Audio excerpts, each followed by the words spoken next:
তো সুরুচি সংঘের পুজোর মাঠ আসলেই সুরুচি সংঘের এখন প্রশ্ন উঠেছে, কারণ এলআইসির ওই মাঠ বলে খবর উঠে আসছে।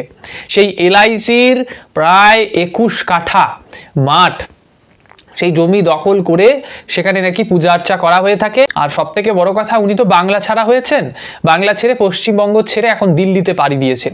কারণ বিধানসভা তো গেল, এখন যদি লোকসভাটাও যায়, এখন যদি ওই রাজ্যসভাটাও যায়, তবে তৃণমূলের তো আর কিছু বাকি থাকলো না। নমস্কার, আমি মানিক মণ্ডল, আপনারা দেখছেন ভারতীয় বাঙালি ইউটিউব চ্যানেল। শওকত মোল্লার নাম আপনারা হয়তো শুনেছেন, বারংবার মমতা বন্দ্যোপাধ্যায়ের একটা ভিডিওতে আপনারা হয়তো দেখেছেন। উনি কোন বাস টার্মিনাল নাকি বানাতে চাইছিলেন, আর মমতা দেবী বলেছিলেন তুই তো এখানে কি যেন একটা বাঁধিস, ওর নাম নিলাম না কারণ সেই নাম উচ্চারণ করলে পরে ইউটিউব গাইডলাইন্সের বিরোধী হয়ে যাবে, তাই আর কিছু বলছি না। তো এই শওকত মোল্লাকে এনআইএ তদন্তভার নেওয়ার পরে শটাং ধরে ফেলেছেন। আর এনার নাকি প্ল্যানিংই ছিল এই ভারত দেশটাকে ছেড়ে বাংলাদেশে পাড়ি দেওয়া, মানে পরিবার সমেত একেবারে দেশ ছেড়ে পালানো। তার মানে তার কাছে প্রচুর পরিমাণে পয়সা জমেছে।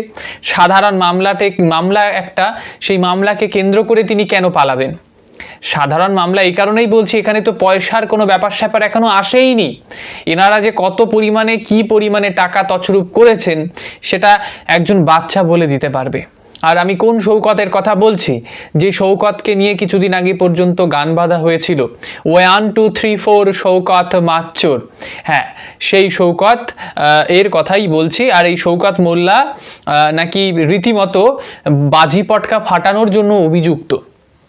বাজি পটকা মানে কি সেটাও হয়তো আপনারা বুঝতে পারছেন। তো ইনি কার্যত ফোন করেছিলেন, আর যাকে ফোন করেছিলেন তিনি হলেন প্রধান অভিযুক্ত। তাকে তো ধরে ফেলেছেন, এবার তার ফোন ট্র্যাক করে এই যিনি রয়েছেন শওকত মোল্লা, তাকে ধরা হয়েছে। আর সব থেকে অবাক হবার বিষয় হলো, ভারতবর্ষের এমন কোনো রাজ্য নেই যে রাজ্যে দাঁড়িয়ে একজন নটোরিয়াস ক্রিমিনাল, একজন একেবারে কর্পোরেট ওয়েতে দুর্নীতি করা ক্রিমিনাল, তাকে নিরাপত্তা দেওয়া হয় এমন আমাদের দেশে তো অন্তত কোনো রাজ্য নেই। এই পশ্চিমবঙ্গে নিরাপত্তা দেওয়া হয়, আর নেহাত 2-4 জন পুলিশ নয়, কার্যত Z+ ক্যাটাগরি। এই ক্যাটাগরি একজন রাজ্যপাল পান। কিছুদিন আগে পর্যন্ত অভিষেক বন্দ্যোপাধ্যায়ও এই ক্যাটাগরির নিরাপত্তা পেতেন। তো Z+ ক্যাটাগরি মানে আপনারা বুঝতে পারছেন, একেবারে ভিভিআইপিদের নিরাপত্তায় কিন্তু এই শওকত মোল্লাকে দেওয়া হতো। অথচ ইনি শুধুমাত্র একটা পার্টির পদাধিকারী ছিলেন, কোনো রকমের বিধায়ক ছিলেন না, কিছুই ছিলেন না। আপনারাও হয়তো শুনেছিলেন তৃণমূল সরকারের বিরুদ্ধে একজন গান করেছিলেন, আর সেই গান রীতিমতো পুরো পশ্চিমবঙ্গে ভাইরাল হয়েছিল। সেই মনীন্দ্রনাথ বর্মন বলে এক ব্যক্তি, তিনি যখন গান বাঁধেন পরপর 2টো গান, তো প্রথম গানে একজনের ভীষণ গাত্রদাহ হয়েছিল, দ্বিতীয় গানে তিনি হুমকি দিয়েছিলেন যে আপনার কিছু হয়ে গেলে কিন্তু বাবা আমাদের কিছু করার নেই। সেই ব্যক্তিটি কে ছিলেন? সেই ব্যক্তিটির নাম হলো উদয়ন গুহ। আপনারা হয়তো দেখছেন বিজেপি কর্মীরা কার্যত ডিম ছুঁড়ে মারছেন কিছু কিছু তৃণমূল নেতাদের। এখন অনেকেই বলছেন এই মহাশয়কে ডিম ছোড়া উচিত, আর সেই ডিমটা যেন পচা ডিম হয়।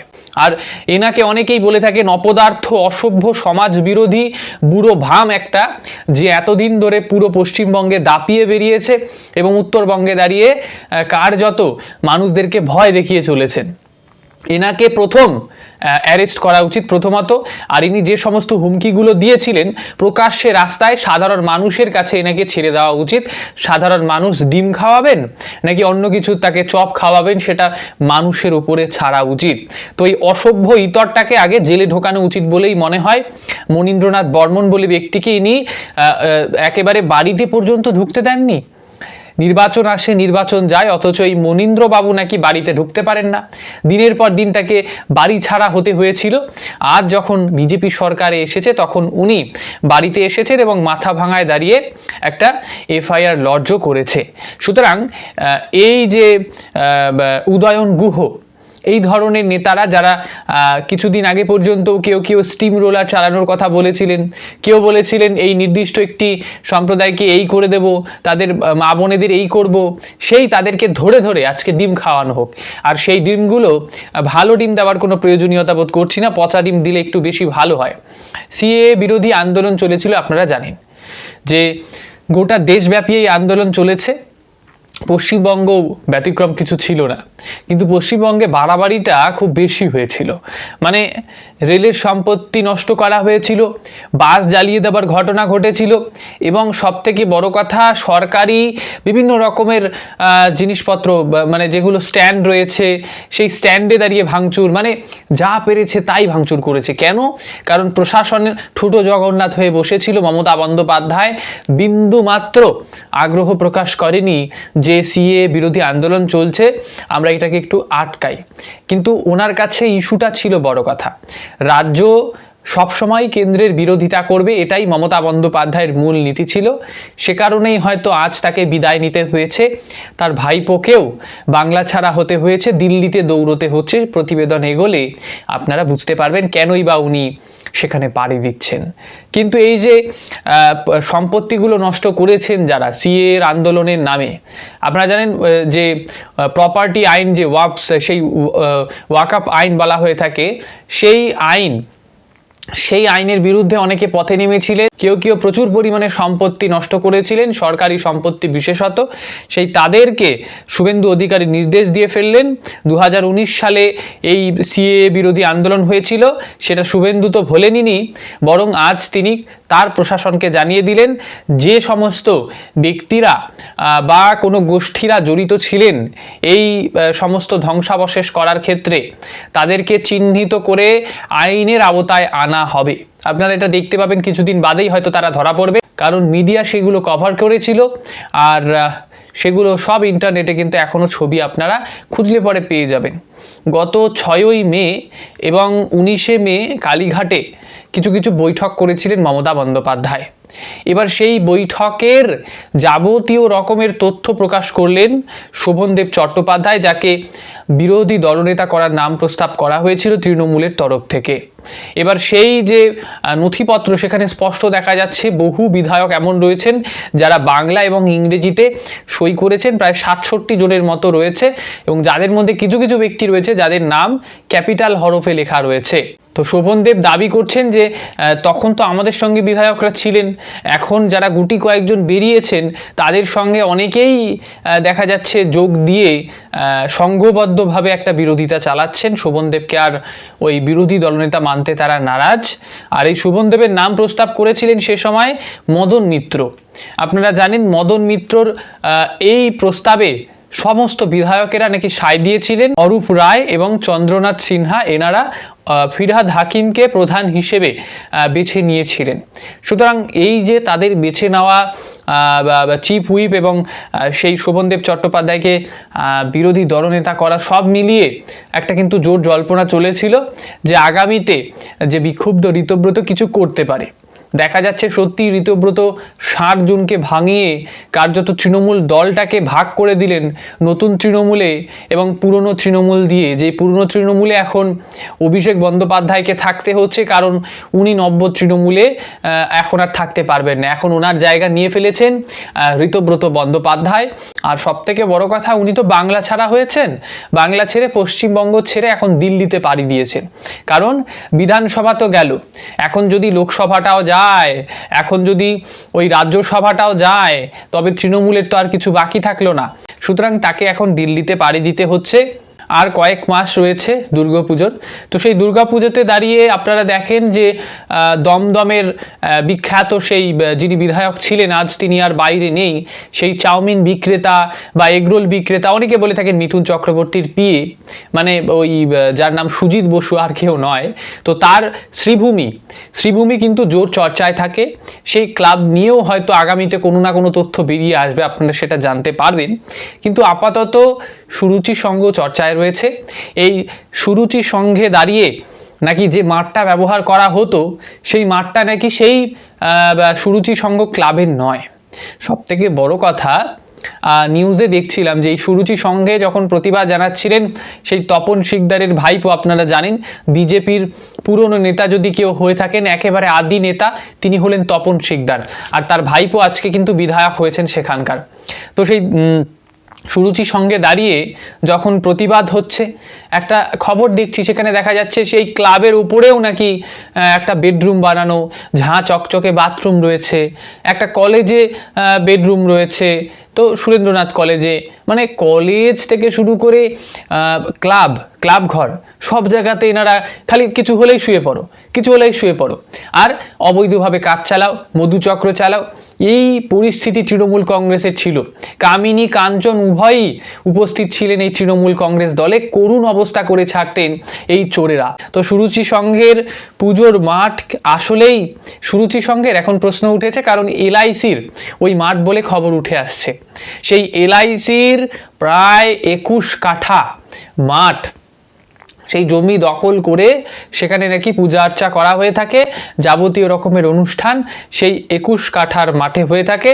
আর মূলে রয়েছে সেই বিশ্বাস ব্রাদার্স, যে বিশ্বাস ব্রাদার্সদের মধ্যে অরূপ বিশ্বাস, যিনি মেসি কাণ্ডে অভিযুক্ত ছিলেন, যিনি মেসিকে তার মাসির ছেলে ভেবেছিলেন, আর অপরদিকে স্বরূপ বিশ্বাস, যিনি টলিউডে দাঁড়িয়ে একটা বিভ্রান্তিকর এবং অসভ্যতামি চালু করেছিলেন, যেখানে দাঁড়িয়ে তৃণমূল কংগ্রেসের পৃষ্ঠপোষক যারা পা চাটবেন, যারা চটি চাটবেন, তাদেরকেই উনি কাজ দেবেন। এই হচ্ছে অরূপ এবং স্বরূপ বিশ্বাস, দুই ভাই মিলে একেবারে টলিগঞ্জ থেকে শুরু করে এই সুরুচি সংঘ দুটোকেই একেবারে কর্পোরেট স্টাইলে দুটোতেই দুর্নীতি হয়তো চালিয়েছে।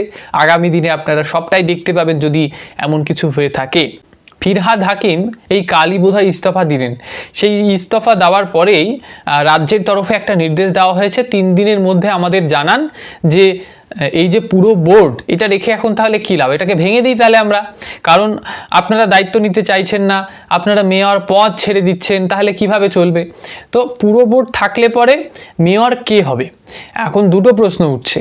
একটা হচ্ছে কি, যে পুরো বোর্ড যদি থাকে তবে কে পুরো প্রশাসক হবে? আর যদি পুরো প্রধান যদি কেউ না হয়, মানে তবে দাঁড়িয়ে তো একজন প্রশাসক থাকবে, মানে WBCS এর কোনো অফিসারকেও রাখা হতে পারে। তো সেই পরিস্থিতি যদি হয় তবে দাঁড়িয়ে কে সেই দায়িত্ব পাবেন? এখন মমতা বন্দ্যোপাধ্যায় দিল্লিতে যাওয়ার আগে একটা বৈঠক ডেকেছে, সেই বৈঠকে তিনি শোভন চট্টোপাধ্যায়ের নাম এনেছেন, তাকে একেবারে ওই কলকাতা পুরসভার মহানাগরিক করা হতে পারে।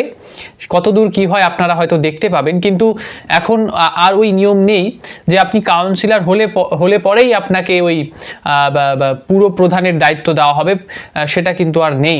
কাউন্সিলর না হলেও মেয়র পদে আসীন হতে পারবেন 6 মাসের জন্য, কিন্তু 6 মাসের পরে নির্বাচন করাতে হবে, তাকে নির্বাচন করে সেখান থেকে জিতে আসতে হবে। আর এবার আসি কয়েকটা ডেভেলপমেন্টের কথায়।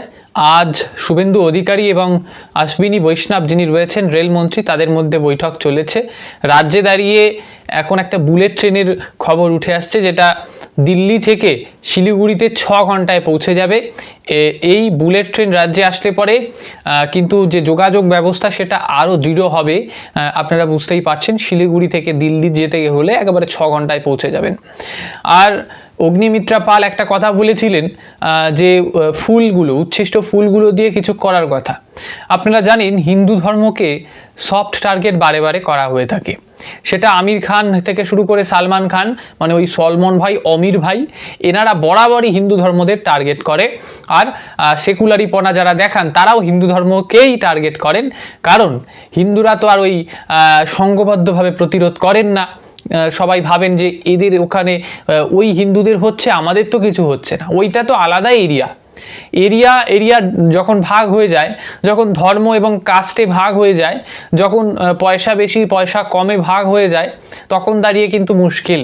এটা একটা নির্দিষ্ট সম্প্রদায় রয়েছে, মুসলমান সম্প্রদায়, তাদের কিন্তু এই বিষয়টা নেই, তারা সংঘবদ্ধ বিরোধিতা খুব ভালো করেন। কিন্তু যেটা আপনাদের বলছিলাম যে শিবলিঙ্গে যখন দুধ ঢালা হয়, জল ঢালা হয়, বলা হয় দুধগুলো নষ্ট হয়। তো এই ধরনের বিভিন্ন সমাজসেবক যারা উঠে এসেছেন, যারা শুধুমাত্র হিন্দু ধর্মের দিকেই যাদের আঙুল ওঠে, তাদের এবার চোখে আঙুল দিয়ে কিন্তু অগ্নিমিত্রা পাল বলে দিয়েছিলেন যে উচ্ছিষ্ট ফুল থেকেই এবার থেকে তৈরি হবে ধূপকাঠি। সুতরাং তারাপীঠে আপনারা জানেন প্রচুর পরিমাণে ফুলের সম্ভার দেখা যায়। তারপরে ওই যে রয়েছে দক্ষিণেশ্বর থেকে শুরু করে রাজ্যের তো মন্দিরের তো অভাব নেই। তো সেই মন্দিরগুলোতে পূজা অর্চনা যখন করা হয়, ফুল প্রচুর পরিমাণে নষ্ট হয়, সেই ফুলগুলোকে এবার থেকে ইউজ করা হবে। আর সেই ফুল দিয়ে উচ্ছিষ্ট ফুল দিয়ে ধূপ বাতি কিন্তু তৈরি করা হবে। তো যাই হোক, আপনারা এই বিষয়ে কী ভাবছেন নিশ্চিতভাবে কমেন্ট বক্সে লিখে জানাবেন। চ্যানেলে নতুন হলে চ্যানেলটিকে সাবস্ক্রাইব করে বেল আইকনটি প্রেস করবেন। আপাতত অসংখ্য ধন্যবাদ।